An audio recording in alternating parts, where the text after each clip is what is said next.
पसंत आहे मुलगी, पसंत आहे मुलगी. ऐकलत का? ऐकतेय, बघतीये. नाही, पुढच्या आठवड्यात अगदी मुहूर्त नाही पण एक चांगला दिवस आहे. मग ते त्या दिवशी दाखवण्याचा कार्यक्रम करून घेऊया. अगं बाई, दाखवण्याच्या कार्यक्रमासाठी कशाला बघायला हवा चांगला दिवस?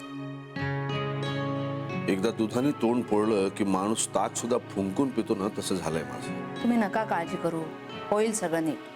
गेल्या वेळी नंदिनीच्या बाबतीत जे घडलं ना, ते आठवलं तरी मन सुन्न होतं माझं एकदम.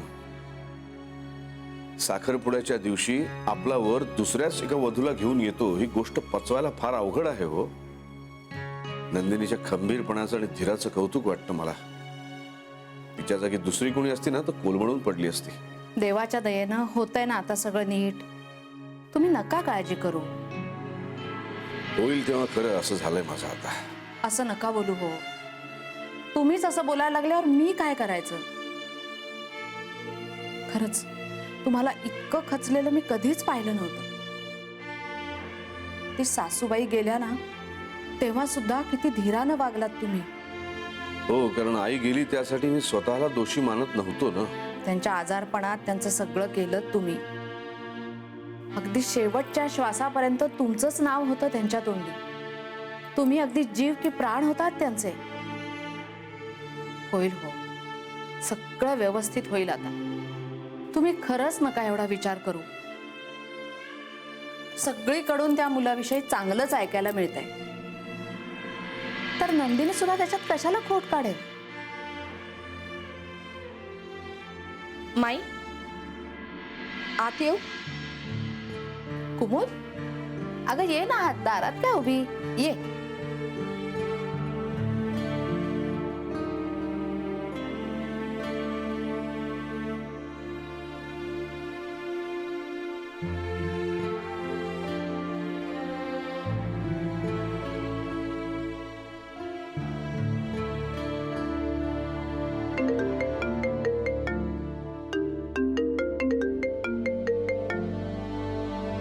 हॅलो, हां बोलते. कोण? सुनील. अच्छा अच्छा, हां सुनील. नाही नाही, आलं लक्षात, आलं लक्षात. अरे सॉरी सॉरी, मला ना एकदम पटकन स्ट्राईक नाही झालं. अरे जरा केलेलं चालेल ना तुला? नाही, हाय, कसा आहेस? अच्छा, रामदादांना ओळखतोस का? बरं बरं, नाही नाही, डॉक्टर काका म्हणाले होते मला. हो हो हो, भेटूया की. मी एक काम करते, मी माझ्या नवऱ्याशी बोलते आणि मग तुला कळवते. हां, अच्छा, तुझ्या घरी भेटूया म्हणतोयस? अरे नाही नाही, आता ताई म्हणतोयस तर अगदी बहिणीच्या हक्काने येईन मी तुझ्याकडे. अरे अरे, तू एकदम नाश्त्याचं वगैरे सांगू नको आईला. थांब जरा. हां, मी एक काम करते, मी आधी वासूशी बोलून घेते आणि तुला याच नंबरवर परत कॉल करते. हां, चल बाय. वासू, आहे मी इथेच. हे ऐक ना वासू, ह्याचा सुनीलचा फोन आलेला. कळलं ते मला. घरी भेटायला बोलवतोय तो. कधी? आत्ता म्हणतोय लगेच ब्रेकफास्टला या. चला मग निघूयात. अरे काय, बरं आहेस ना? त्यांनी ब्रेकफास्टला बोलवलं म्हणजे आपण काय लगेच जायचं का? उर्मी, आपल्यासाठी ब्रेकफास्ट महत्वाचा नाहीये, नंदिनीचं लग्न होणं महत्वाचं आहे. हो पण कल करे सो आज कर, आज करे सो अब. आणि नंदिनीचं लग्न असेल तर आत्ता लगेच. अरे वासू, आर यू शुअर? उर्मी, मी मस्करी करत नाहीये. आता त्या मुलाचा आपण आपल्याला फोन आलेला आहे, तर आता तुला संस्कृत मध्ये सांगू का? शुभस्य शीघ्रम. चल. एक थांब थांब, मला 2 मिनिटं दे, मला जरा तयार होते. आता काय?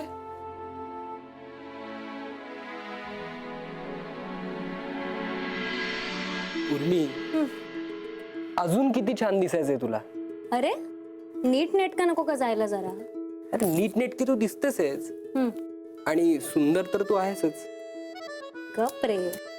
आणि थांब जरा, त्यांना कळवायला नको का की आपण येतोय? मी अगं थांब. मी फोन लावलाय वासू. थांब जा. थांब ना मी फोन लावलाय ना माझा. थांब एक गप्प बस. सॉरी तुला नाही तुला नाही. मी हे कळवायला फोन केला की आम्ही आत्ताच येतोय. हा बाय बाय. वासू काय चाललंय तुझं?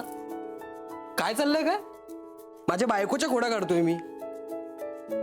बसा वासू, आपल्याला निघायचंय ना. चल. आत्ताच निघायला हवंय का? हो, आणि तू बास करा आता, लाडात येऊ नको जास्त. वासू ए थांब. हे बघ त्याचा मेसेज पण आला. ऍड्रेस पाठवलं त्याने. अरे इथेच आहे, 2 मिनिटं लागतील. 2च मिनिटं लागतील ना? हो. मग चल. अरे चल अगर चल. मी त्या दिवशी तुमच्या बांगड्या घेतल्या होत्या ना, त्या परत द्यायच्या विसरूनच गेले. अगं असू दे, मी घातल्या काय तू घातल्या काय, घरातच राहणार ना आपल्या. नाही माई, तुमच्या बांगड्या तुमच्याकडेच असलेल्या बरं. अगं घाल अजून थोडे दिवस. तुला हौस आहे ना दागिने घालायची, मग घाल, काय बिघडणार आहे.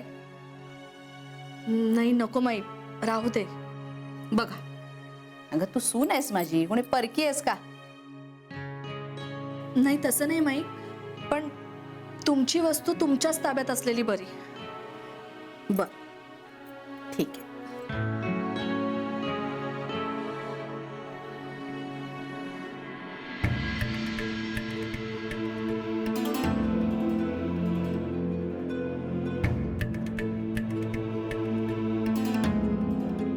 काय ग, काय झालं? काही नाही. काय बोलायचंय का? नाही म्हणजे बोलायचं नाहीये, पण सांगायचंय. कशाबद्दल? नंदिनीसाठी स्थळ बघताय ना तुम्ही? अच्छा ते ह्यांच्याकडून कळलं मला. चाललंय बाई. सुनील ना? हो, तुमचे दूरचे नातलग आहेत मला वाटतं ते. हो म्हणूनच. म्हणूनच काय? नाही म्हणजे ह्यांना सांगितलं मी, त्यांना म्हटलं, पण ते माझं काही ऐकून घ्यायलाच तयार नाही. ते म्हणाले की तूच जा आणि सांग माई दादांना. कशाबद्दल? दादा, मला माहिती आहे की मी लहान तोंडी मोठा घास घेते, पण मला असं वाटलं की मनात आलं तर बोलून टाकावं ना. म्हणजे उद्या काही अनिष्ट घडलं तर असं नको व्हायला की मला माहित होतं आणि मी काही बोललेच नाही. आणि तशी ही नंदिनी ह्या घरात फक्त जन्माला आली नाहीये, तरी ह्या घरची लेकच आहे ना. नाही, मला तुमचा रोख कळला नाही. तसं नाही दादा, म्हणजे बाकी सगळं नीट आहे, पण तो सुनील आहे ना, तो फार बरा मुलगा नाहीये दादा.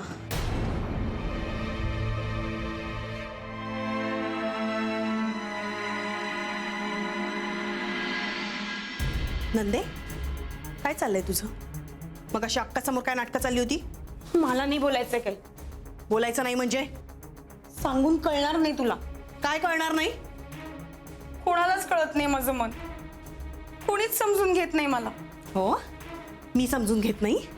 त्या दिवशी अक्कासमोर गप्प बसले नसते ना, तर आज हे जे काय बोलतेस ना, ते बोलायला जिवंत राहिली नसतीस तू. त्या दिवशी उपकार केलेस म्हणून माझ्या कातडीचे जोडे करून घालू का तुला? नंदे, अगं काय झालंय तुला? का अशी वागतेस मूर्खासारखी? काही नाही. नंदे, सांगणार आहेस का? तुम्ही फक्त ओरडा माझ्यावर. अगं सांगितल्याशिवाय कसं कळेल? काही नको. नंदे, तुला शपथ आहे तुझ्या बाबांची. बोल लवकर, काय चाललंय तुझ्या मनात? मला नाही करायचंय हे लग्न. लग्न करायचं नाही म्हणजे? माझं प्रेम आहे पुनर्वसूवर. काय? आणि मोकळी जागा पण आहे. अरे उर्मी आला. घे. थँक्यू. थँक्यू. अरे बस, तुझंच घर आहे, उभा काय? बरं उर्मी, आम्ही एकमेकांना खूप चांगलं ओळखतो. हो? पण मला माहिती नव्हतं सुनील म्हणजे हाच सुनील आहे असं. म्हणजे? अरे म्हणजे भाऊ बोलला ना तुला कशाबद्दल ते, मग अरे लाजतोय बघ. नाही पण खरं सांगू का पुनर्वसू, म्हणजे आईचं खूप चाललंय लग्नाचं, पण मला अजून जरा काम करायचंय. म्हणजे खरं तर लग्न करावं की नाही करावं मी अजून संभ्रमात आहे. अरे करावं की लग्न, त्याला काय? आणि लग्न करणं छान असतं. नाही नाही तसं नाही उर्मिताई, मला जरा वेगळं काम करायचंय.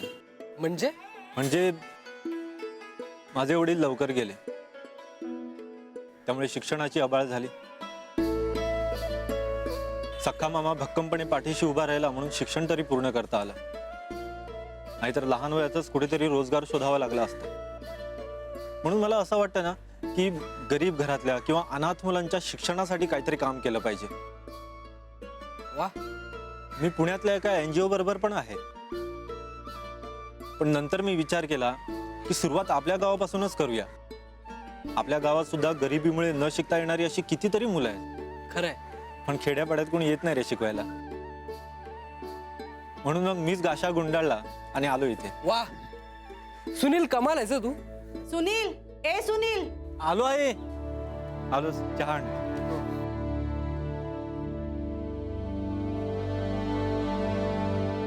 उर्मी, हा मुलगा चांगला आहे ना? हो, पण नंदिनीसाठी नाही. म्हणजे म्हणजे काय काय एवढ्या चांगल्या मुलाच्या गळ्यात नंदिनीसारखी धूण पडली ना तर वाटोळ होईल बिचाराच्या आयुष्याचं. काहीतरी वासू. हो, मी त्याला खूप आधीपासून ओळखतो. खूप चांगला मुलगा आहे तो, फार सज्जन आहे. घ्या पोहे. सुनील एवढा वाया गेलेला दुसरा कुठलाही मुलगा मी माझ्या आयुष्यात बघितला नाहीये. आमची तशी काही प्रत्यक्षात फार वेळा भेट झाली नाहीये आणि बोलणंही तसं काही फार झालेलं नाहीये. पण कळतं ना हो माई, लग्न कार्यात भेटलं की कोणाचं काय चाललंय, कोण काय करतंय, कसं वागतंय. म्हणजे सुनील विषयी बाहेर कोणी काही बोलणार नाहीत, पण नातेवाईक काही फार बरं बोलत नाही त्याच्याबद्दल. त्याचे वडील लवकर गेले, त्यामुळे त्याला कोणाचा धाक नाही राहिला. आणि आई बिचारी एकटी कोणाकोणाकडे बघणार ना, म्हणजे मुलांना सांभाळणार का घराकडे बघणार. 14-15व्या वर्षीच त्याला व्यसन लागलं. पुढे तो कॉलेजला गेला तर मुलींच्या भानगडी सुरू झाल्या. अहो, माराबिरायचा हो तो मुलींना. एवढी 1760 भानगडी झाल्या, पण एक म्हणून टिकलं नाही. पुढे वेळ मिळेल तसा शिकता शिकता काहीतरी काम करत होता. तिकडे पण म्हणे त्याने पैशाला फसवलं काही लोकांना, म्हणून त्याला काढून टाकलं कामावरनं. तसा पळून तो गावाला निघून आला. सुनील, तू पार्ट टाइम नोकरी पण करायचंस ना? हो, नंतर मी त्यांना फुल टायमर म्हणून हवा होतो. सगळं ऑफिस माझ्यावर सोडून आमचे सर परदेशी वाऱ्या करायचे. पण मुळातच मला शिक्षण क्षेत्रात करिअर करायचं होतं आणि गावात पण यायचं होतं, म्हणून सोडली नोकरी. आमच्या डोक्यात जे कार्य आहे ना त्याला आमचे सरच फंडिंग करणार आहेत. खूप विश्वास आहे त्यांचा माझ्यावर. आपल्या घरी पण येऊन गेले 1-2दा. हो का? म्हणायचे मला जर मुलगी असती ना तुला जावईच करून घेतला असता. अरे फार छान माणूस आहे. म्हणजे पुण्यात शाळेत नोकरी लागली ना तरी मी जातो त्यांच्या ऑफिसला प्रेमापोटी. मला मुलगा मानतात ते. एक दिवस तर आईला म्हणाले दत्तक विधी करून टाकू. अरे बापरे. आता बाहेरच्या लोकांना हे काहीही माहित नसतं. ते आपलं वरवरचं बघतात आणि बोलतात. पण मला हे सगळं आतलं माहित होतं. मी ह्यांना म्हणाले होते, पण ते मला म्हणाले की तू उगाच यात नाक खुपसू नकोस म्हणून. मग मीही विचार केला की जाऊ दे ना, आपल्याला काय करायचंय. पण उद्या काही बरं वाईट झालं तर लोक आपल्यालाच दोष देतील की नाही दादा. लोक म्हणणार पोटची नव्हती म्हणून नीट चौकशीही केली नाही. नाही म्हणजे मला त्यातलं काही फारसं कळत नाही. म्हणजे तुम्ही जे ठरवाल ते. मला वाटलं आपल्याला जे माहिती आहे ते सांगून टाकावं. पुढे बघतील माई दादा काय करायचंय ते. आणि तुम्ही जे कराल ते सगळं विचार करूनच कराल, नाही का दादा? बघा, आता हे काहीतरी नवीनच. माई, मी हे सांगायला नको होतं का? काही चुकलं का माझं? नाही, तुमचं काही चुकलेलं नाहीये. उलट तुम्ही योग्य वेळी धोक्याचा इशारा दिलात हे चांगलंच केलं.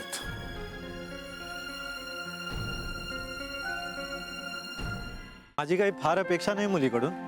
तिनं आईला सांभाळावं, माझं काम समजून घ्यावं, एवढंच. बाकी नवरा म्हणून मी माझ्या कर्तव्यात कुठेच कमी पडणार नाही. पण नुसतं संसार करून मला आयुष्य नाही घालवायचं. मी जे काम करतोय ते तिनं समजून घेतलं पाहिजे. जोशी काका खूप लहानपणापासून ओळखतात मला. त्यांनीच सांगितलं दादांच्या मित्राची मुलगी आहे, दादांच्या मुलीसारखीच आहे. तुमच्या साखरपुड्याबद्दल पण कळलं मला. त्यात तिचा काही दोष आहे असं मला नाही वाटत. होतं असं. आणि लग्न मोडणं ही इतकी विचित्र गोष्ट आहे ना, त्याचा सगळा ब्लेम त्या बिचाऱ्या मुलीवर येतो. त्यात तिचा दोष असो किंवा नसो. आणि मी जोशी काकांना पण सांगितलंय मला त्याचा काहीही प्रॉब्लेम नाहीये. ती फार शिकलेली नाही हे पण मला माहिती आहे. पण तिला जर शिकायची इच्छा असेल तर ती पुढे शिकू शकते. नोकरी करायची नाही करायची हे तिनं ठरवावं.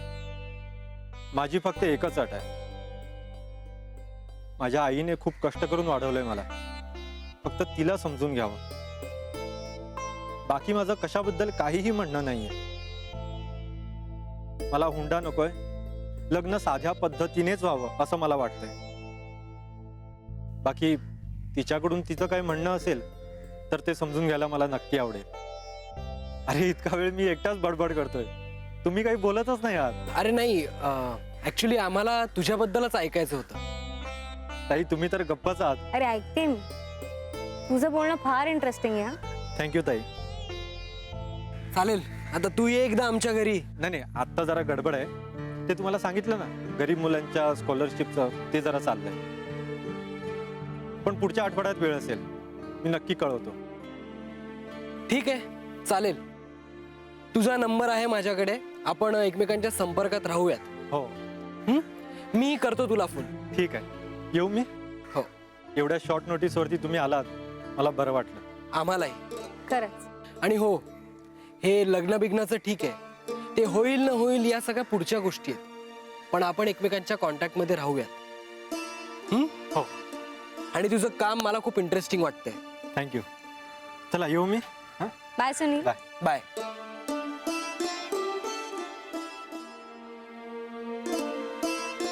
चांगला आहे नाही मुलगा? हो मस्त आहे नाही सुनील? हो, फारच सरळ आहे तो. बरं मी तुला सांगतो, त्याला भेटल्यानंतर आहे ना मला एकदम इन्साइट मिळाल्यासारखं वाटलंय. म्हणजे बघ, मला पुढे जाऊन प्रोफेसर व्हायचंय आणि त्या दृष्टीने माझे प्रयत्नही चाललेत. संस्कृत भाषेचा प्रचार व्हावा आणि प्रसार व्हावा याची माझी इच्छा आहे. पण हे सगळं खरं असलं तरी सुनील सारखा विचार माझ्या डोक्यात आला नव्हता. म्हणजे मला सांग, काय हरकत आहे? म्हणजे गाव छोटं आहे आणि इथल्या मुलांना शिकवणाऱ्यांची जास्त गरज आहे असं मला वाटतं. आणि तो म्हणतो तसं मी पण एखाद्या NGO सोबत काम करायला काहीच हरकत नाही. मला लहान मुलांसाठी काहीतरी करायचं होतं रे. बरं झालं ना आपण भेटलो सुनीलला. म्हणजे बघ ना, आपण खरं तर भेटलो त्याला नंदिनीसाठी, पण आपल्यालाच आपला मार्ग सापडतोय की काय असं वाटतंय. तुला चालेल आपण कधीच पुण्याला नाही गेलो तर? वासू, मला कुठेही चालेल. आपण फक्त एकत्र असणं माझ्यासाठी महत्वाचं आहे. मी पण आता सिरियसली विचार करतो. मला ही नोकरी करायला आवडेल, लहान मुलांसाठी काम करायला आवडेल. बघूया, जसं जमेल तसं करूया. आपण सुनीलला भेटूयात पुन्हा एक दोनदा. नक्की. खरंच चांगला मुलगा आहे ना तो. म्हणजे नंदिनीच्या आयुष्याचं कल्याण होईल त्याच्याशी लग्न झालं तर. आणि त्याच्या आयुष्याचं काय होईल याचा विचार कर. काय होणार आहे? वाट लागेल त्याच्या आयुष्याची. काहीतरीचा वासू. अगं हो, खरंच डेंजरस आहे ती. काहीही डेंजरस वगैरे नाही. तू ना एखाद्याशी मनातल्या मनात वैर घेतलंस ना की अगदी अति करतोस. तुला अनुभव येईल ना तेव्हा पटेल. तुझं झालं का पुन्हा सुरू? तुला माझ्यावर विश्वास ठेवायचा असेल तर ठेव, नाहीतर नको ठेवस. वासू,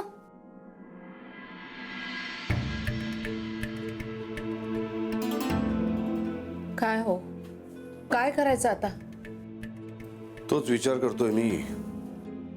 नाही पण असं कसं होईल? म्हणजे सगळे लोक ज्याच्याबद्दल इतकं चांगलं बोलतायत, तो मुलगा असा कसा असेल?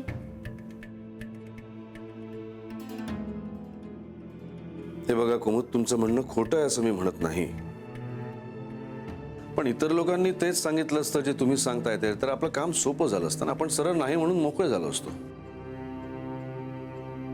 इतर लोक चांगलं बोलतायत त्याच्याबद्दल, तेव्हा मग द्विधा मनस्थिती होते ना. हो ना, कुणावर विश्वास ठेवायचा तेच कळत नाही. पण दादा, मी कशाला खोटं बोलू ना? आणि खोटं बोलून मला काय मिळणार आहे? तुमचं म्हणणं खोटं नाही, मी आधीच सांगितलंय ना. हे सगळं माझ्या कानावर पडलं म्हणून मी सांगितलं फक्त. बरेचदा कसं होतं कुमुद, एखाद्या माणसाबद्दल वाईट कानावर येणं म्हणजे तो माणूस वाईटच असेल असं नाही. सांगणाऱ्याचं ते मत असू शकतं, त्याचा अनुभव असू शकतो, अगदी व्यक्तिगत वैर सुद्धा असू शकतं. अर्थात म्हणून तुमचं म्हणणं खोटं आहे असं माझं म्हणणं नाही, पण आपण विचार करू. बरोबर आहे दादा तुमचं, पण मला आपलं असं वाटलं की आपल्या घरातली लेक दुसऱ्याला द्यायची तर त्याच्याबद्दल असलेली माहिती तुम्हाला द्यावी. नाहीतर तुम्हीच म्हणाला असतात, तुला माहित होतं तर तू आधी का नाही सांगितलंस?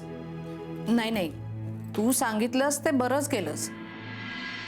नाही, पण तुमच्या म्हणण्याची आपण शहानिशा करूयाच. म्हणजे दादा? म्हणजे जरा नीट चौकशी करूया. रामचंद्रने केली आहेच, पण माझ्या काही हेच काम करणाऱ्या माणसांना मी जरा कामाला लावतो. बघूया ते काय सांगतायत ते, त्यानंतर आपल्याला ठरवता येईल. ठीक आहे दादा, येऊ मी? हो. येते माई. ये.